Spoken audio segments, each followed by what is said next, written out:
ರಾಜ್ಯ ಸರ್ಕಾರದ ದೋಸ್ತಿಗಳಿಂದ ಹೊಸ ಅಸ್ತ್ರ ಪ್ರಯೋಗ. ಓಕೆ, ಯಾರು ದೋಸ್ತಿಗಳು, ಏನು ಹೊಸ ಅಸ್ತ್ರ, ಏನು ಪ್ರಯೋಗ, ಬನ್ನಿ ನೋಡೋಣ.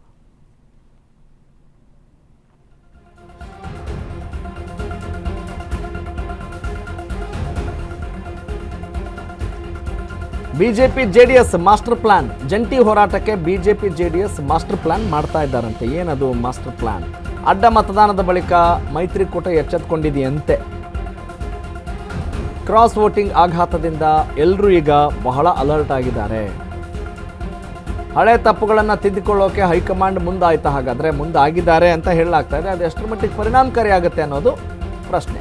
ಫುಲ್ ಆಕ್ಟಿವ್ ಆಗಲಿದೆ ಬಿಜೆಪಿ ಜೆಡಿಎಸ್ ದೋಸ್ತಿ ಪಡೆ. ಹೌದಾ? ಎರಡೂ ಶಕ್ತಿ ಒಂದಾದರೆ ಮಾತ್ರ ಕಾಂಗ್ರೆಸ್ ಎದುರಿಸಲು ಸಾಧ್ಯ. ಹೌದು, ಕಾಂಗ್ರೆಸ್ ಈಗ ಪ್ರಬಲ ಪಕ್ಷವಾಗಿದೆ, ಆಡಳಿತ ಪಕ್ಷವಾಗಿದೆ, ಅತಿ ಹೆಚ್ಚು ಸಂಖ್ಯೆಯಲ್ಲಿ ಶಾಸಕರಿದ್ದಾರೆ. ಡಿಕೆ ಸರ್ಕಾರ ಕಟ್ಟಿ ಹಾಕಲು ದೋಸ್ತಿಗಳಿಂದ ಜಂಟಿ ತಂತ್ರವನ್ನು ಹೆಣೆಯಲಾಗಿದೆಯಂತೆ. ಸರ್ಕಾರದ ವೈಫಲ್ಯ ಜನರಿಗೆ ತಲುಪಬೇಕಲ್ಲ, ಆ ನಿಟ್ಟಿನಲ್ಲಿ ಜಂಟಿ ಸಿದ್ಧತೆ ಮಾಡ್ಕೊಳ್ತಾ ಇದ್ದಾರಂತೆ. ಜಿಲ್ಲೆ ತಾಲೂಕು ಮಟ್ಟದಲ್ಲೂ ಕಾರ್ಯಕರ್ತರನ್ನ ಒಗ್ಗೂಡಿಸಲು ಪ್ಲಾನ್ ಮಾಡ್ತಾ ಇದ್ದಾರೆ. ಓಕೆ, ಒಗ್ಗೂಡಿಸಿ ಏನು ಮಾಡ್ತಿದ್ದೀರಾ, ಏನು ಮಾಡಕ್ಕೆ ಹೊರಟಿದ್ದೀರಾ? ಓಕೆ, ಎಲ್ಲ ಪಕ್ಷಗಳು ಅಂತ ಹೇಳಿದಾಗ ಆ ಬಣ ಈ ಬಣ, ನಮ್ಮ ಕಡೆಯವರು ನಿಮ್ಮ ಕಡೆಯವರು, ಒಂದು ಎಲ್ಲವೂ ಕೂಡ ಒಮ್ಮತದಲ್ಲಿ ಇರುತ್ತೆ ಅಂತ ಹೇಳೋಕ್ಕಾಗಲ್ಲ. ಎಲ್ಲ ವಿಚಾರಕ್ಕೂ ಕೂಡ ಸಹಮತ ಹೇಳ್ತಾರೆ ಅಂತ ಇರಲ್ಲ. ಹಾಗಾಗಿ ಅಲ್ಲೂ ಕೂಡ ಚಾಲೆಂಜಸ್ ಇದ್ದಾವೆ. ಮುಂದಿನ ಚುನಾವಣೆಗೆ ಬಗ್ಗು ಬಡಿಬೇಕು ಅಂತ ಹೇಳಿದರೆ ಇಲ್ಲಿ J D S B J P ಮೈತ್ರಿ ಸರ್ಕಾರ ರಚನೆ ಮಾಡುತ್ತೋ ಅಥವಾ ಒಬ್ಬಂಟಿಯಾಗಿ ಸರ್ಕಾರ ರಚನೆ ಮಾಡುತ್ತೋ, ಅವ್ರ ಇಂಟೆನ್ಷನ್ಸ್ ಹೆಂಗಿದೆಯೋ ಗೊತ್ತಿಲ್ಲ. ಒಟ್ಟಿನಲ್ಲಿ ಕಾಂಗ್ರೆಸ್ನ ನೀವು ದೂರ ಇಡಬೇಕು ಅಂತ ಹೇಳಿದರೆ ನೀವು ತೊಡೆನೂ ತಟ್ಟಬೇಕು, ಮತ್ತು ಇದಕ್ಕೂ ಹೇಳ್ತೀವಲ್ಲ, ಒಂದು ಚಾಲೆಂಜನ್ನು ಕೂಡ ಹಾಕಬೇಕಾಗತ್ತೆ, ಸವಾಲನ್ನು ಹಾಕ್ತಾ ಇರ್ತೀರಿ. ಆದರೆ ಈಗ ನೀವು ಯಾವ್ಯಾವ ವಿಚಾರಗಳನ್ನ ತೆಗೆದುಕೊಂಡು ಹೋಗ್ತೀರಿ ಅನ್ನೋದು ಜನರ ಒಂದು ಕ್ಯೂರಿಯಾಸಿಟಿ. ಎಸ್, ಈಗ ದೋಸ್ತಿಗಳಿಂದ, ಅವರ ಒಗ್ಗಟ್ಟಿನಿಂದ ಕಾಂಗ್ರೆಸ್ಗೆ ರಾಜಕೀಯ ಹಿನ್ನಡೆ ಆಗುತ್ತಾ? ಈಗ ಕಾಂಗ್ರೆಸ್ಸಿಗರು ಕೇಳಿದ್ರೆ ಏನು ಹೇಳ್ತಾರೆ? ನಮ್ಮನ್ನು ಮುಟ್ಟಕ್ಕೆ ಸಾಧ್ಯ ಇಲ್ಲ ಅಂತಾರೆ ಅಲ್ವಾ? ದೋಸ್ತಿಗಳ ಒಗ್ಗಟ್ಟಿನಿಂದ ಕಾಂಗ್ರೆಸ್ ಮತ್ತಷ್ಟು ಅಲರ್ಟ್ ಆಗುತ್ತಾ? ಬಿಜೆಪಿ ಜೆಡಿಎಸ್ ನಾಯಕರು ಸಂಪೂರ್ಣ ಒಟ್ಟಾಗಿರ್ತಾರಾ, ಅಥವಾ ಇದು ಕೇವಲ ಶೋ ಆಫ್ ದೋಸ್ತಿನ ಅನ್ನುವ ಸಂಶಯ ವ್ಯಕ್ತವಾಗ್ತಾ ಇದೆಯಂತೆ. ಯಾಕಂತ ಹೇಳಿದ್ರೆ ಅದು ಅಡ್ಡ ಮತದಾನದ ಮೂಲಕ, ಕ್ರಾಸ್ ವೋಟಿಂಗ್ ಮೂಲಕ ದೊಡ್ಡ ಆಘಾತ ಆಗಿದೆ. ಒಳಗೆ ಕುಸ್ತಿ ನಡೀತಾ ಇದ್ರು, ಹೊರಗೆ ಮಾತ್ರ ದೋಸ್ತಿ ಪ್ರದರ್ಶನನ. ಮುಂದಿನ ಎಲೆಕ್ಷನ್ ವೇಳೆಗಾದರೂ ಮೈತ್ರಿಕೂಟದಲ್ಲಿ ಎಲ್ಲ ಸರಿ ಹೋಗುತ್ತಾ?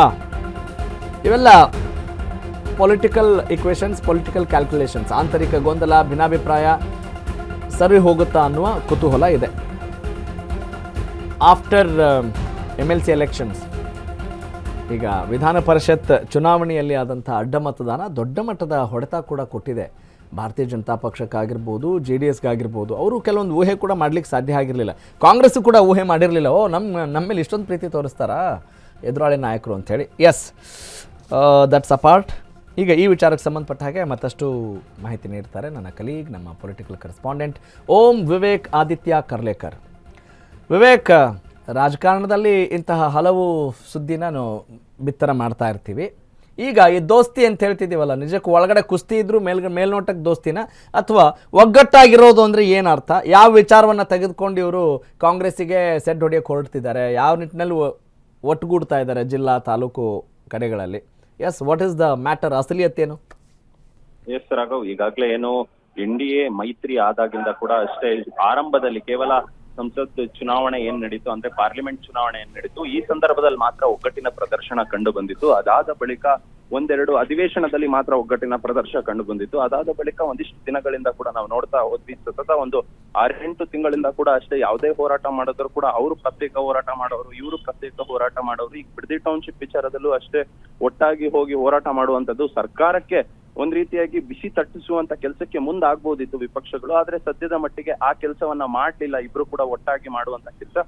ಆದ್ರೆ ಈಗ ಏನು ಅಡ್ಡ ಮತದಾನ ಆದ ಬಳಿಕ ಎಚ್ಚರ ವಹಿಸಿದ್ದಾರೆ ಎರಡೂ ಪಕ್ಷಗಳು ಅಂತಾನೆ ಹೇಳ್ಬೋದು. ಜೊತೆಗೆ ಬಿಜೆಪಿ ಹೈಕಮಾಂಡ್ ನಾಯಕರು ಕೂಡ ಒಂದಿಷ್ಟು ಸೂಚನೆಗಳನ್ನ ಕೊಟ್ಟಿದ್ದಾರೆ. ಯಾಕೆ ಜೆಡಿಎಸ್ ನಿಂದ ದೂರ ಉಳಿದಿರಂತೆ ಕಂಡು ಬರ್ತಾ ಇದೆ, ಒಟ್ಟಾಗಿ ಹೋಗಿ ಪ್ರತಿಯೊಂದು ವಿಚಾರವನ್ನ ಎರಡು ಧ್ವನಿಗಳನ್ನ ಒಟ್ಟಿಗೆ ಕೂಡಿಸಿದ್ರೆ ಮಾತ್ರ ನಾವು ಸರ್ಕಾರಕ್ಕೆ ಇಕ್ಕಟ್ಟಿಗೆ ಸಿಲುಕಿಸೋದಕ್ಕೆ ಆಗೋದು, ಕೇವಲ ಒಂದು ಧ್ವನಿ ನಮಗೆ ಸಾಕಾಗೋದಿಲ್ಲ ಅನ್ನೋ ಒಂದಿಷ್ಟು ಸಲಹೆ ಸೂಚನೆಗಳನ್ನು ಕೂಡ ಅಷ್ಟೇ ಬಿಜೆಪಿ ಹೈಕಮಾಂಡ್ ನಾಯಕರು ಕೂಡ ಕೊಟ್ಟಂತೆ ಕೂಡ ಕಂಡು ಬರ್ತಾ ಇದೆ.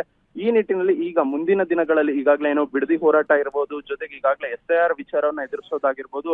ನಾವು ನೋಡ್ತಾ ಇದೀವಿ 2-3 ದಿನಗಳಿಂದ ಸತತವಾಗಿ ಇಲ್ಲಿ ಕೇಂದ್ರದ ಚುನಾವಣಾ ಆಯೋಗ ಆಗಿರ್ಬೋದು, ರಾಜ್ಯ ಚುನಾವಣಾ ಆಯೋಗ ಆಗಿರ್ಬೋದು, ಎರಡೂ ಕಡೆ ಹೋಗಿ ದೂರು ನೀಡುವಂತ ಕೆಲಸಕ್ಕೂ ಕೂಡ ಮುಂದಾಗಿದ್ರು. ಜೊತೆಗೆ NDA ಒಟ್ಟಾಗಿ ಹೋಗಿದ್ರು ದೂರು ನೀಡೋದಕ್ಕೆ, ಪ್ರತ್ಯೇಕ ವಾಗಿ ದೂರನ್ನು ಕೂಡ ನೀಡಿರಲಿಲ್ಲ. ಈ ರೀತಿಯಾಗಿ ಮುಂದಿನ ದಿನಗಳಲ್ಲಿ ಪಕ್ಷ ಸಂಘಟನೆ ವಿಚಾರ ಆಗಿರ್ಬೋದು, ಮತ್ತೆ ಈಗೇನಾದ್ರೂ ಜಿಲ್ಲಾ ವಿಚಾರಗಳಾಗಿರ್ಬೋದು, ಜಿಲ್ಲೆಯಲ್ಲಿ ಏನಾದ್ರೂ ಒಂದಿಷ್ಟು ಇಶ್ಯೂಗಳು ಬಂದಂತಹ ಸಂದರ್ಭದಲ್ಲಿ ಬಿಜೆಪಿ ಅವರು ಪ್ರತ್ಯೇಕವಾಗಿ ಎದುರಿಸೋದು, ಜೆಡಿಎಸ್ ಅವರು ಪ್ರತ್ಯೇಕವಾಗಿ ಎದುರಿಸೋದು, ಈ ರೀತಿಯಾಗಿ ಮಾಡಬಾರ್ದು. ಜಿಲ್ಲಾ ವೈಸು ಕೂಡ ಸಂಘಟನೆ ಒಟ್ಟಿಗೆ ಮಾಡೋದಕ್ಕೆ ಆರಂಭ ಮಾಡಬೇಕು. ಈ ರೀತಿಯಾದಂತಹ ಒಂದಿಷ್ಟು ಟಾಸ್ಕ್ ಗಳನ್ನ ಕೂಡ ಈಗಾಗಲೇ ಅನ್ಕೊಂಡಿದ್ದಾರೆ.